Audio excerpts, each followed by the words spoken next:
what a psychedelic society would do, I think, is it would rationally solve problems. The first thing to notice is that we could pave the streets with gold if we would just eliminate defense spending. In other words, our limited energy resources are not being allocated in such a way as to move us towards survival. We have to begin to solve our problems using solutions that are present at hand, no matter who they offend. So there would be a value system in operation then? A value system, a humanist value system. It's very interesting that, to me, that the, what do they call it, silent majority, that the way in which they name their enemies is secular humanists. This is the only intelligent thing they ever say. It's the only intelligent phrase in their entire repertoire, but it's fascinating. We are secular humanists. That's precisely what we are. We believe that human beings are to be the measure of all things, that there is no other standard, not a classless society or God Almighty. There is no other standard but man, humanity, people. And this is a Renaissance ideal. It was first enunciated by Marcello Ficino in 1510. But we have not acted upon it. We have not, up to this time, had a secular humanist society. We've had this curious mix of medieval remnants in the religious department, gangster capitalism in the economic department, stasis-seeking Marxism as a counterpoise to that. We have never rationally tried to solve our problems. And we have never rationally tried to solve our problems on a personal level until the advent of, psychology in the modern sense. People never examined the center.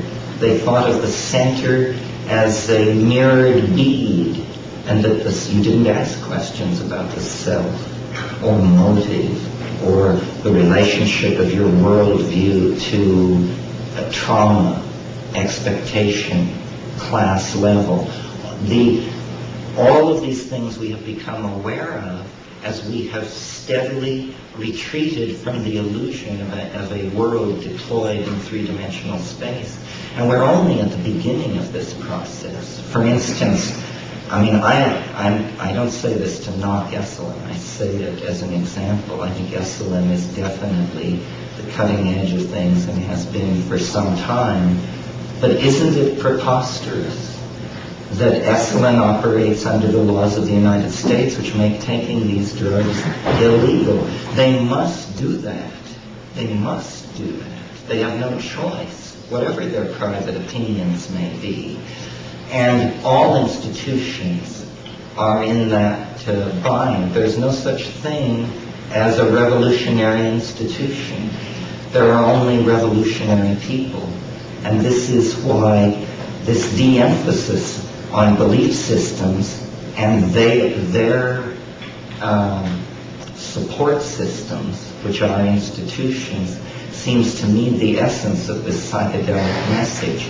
It says, be against method.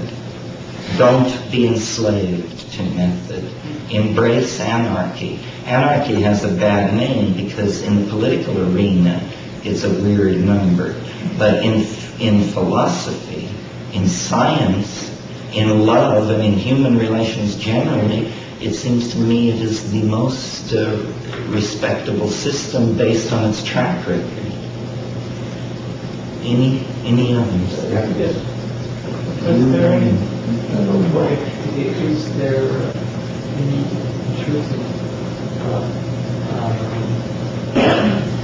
Jung's point of view that there has been a certain amount preserved between Tübingen and University, he tracks that into Leibniz, to a secret part of the Tübingen University, which was Well, this is a game you can play, yes. I mean, his view of it was very correct. There are these lines that can be traced back. Gnosis. I didn't use this word tonight, gnosis, nor did I use the word logos.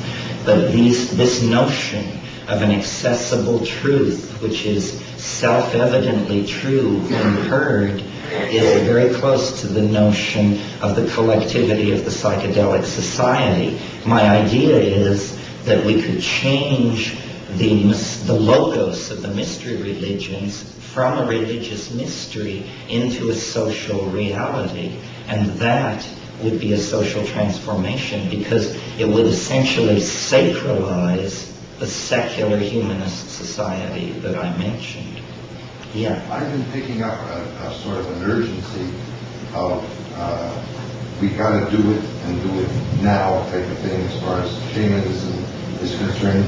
I couldn't quite understand why I can't sit back in my stupidity and continue this, practice. Is it because we're coming to man can destroy the world? No. It may be related to that. We can't know about that. But for sure what it's related to is that your human existence is a unique opportunity.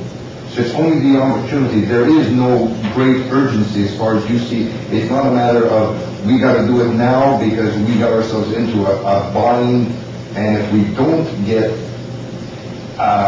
the realization or the knowledge of getting along with if we don't do it, someone else will. That's my faith. But there's only one game in town, and if you want to be part of the adventure of being, you have to get your feet wet, and that means you have to get committed in some way.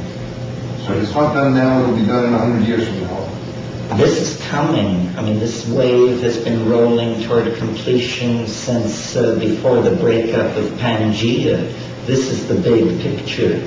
Yes, it's coming. The monkeys are going to the stars, whether smoothly or not so smoothly is not clear. But the monkeys are going to the stars, and they're going to take everyone with them. And it can be a relatively smooth birth with no tearing and no bleeding and everything just moving right along. Or it can be holy hell and leave the earth a smoking cinder before it's over with. But the monkey thing, the information creature, is definitely on its way to the stars. I don't think anything can stop that. If you wanted to stop that, you had to get back there before the pyramids. Well, thank you very much.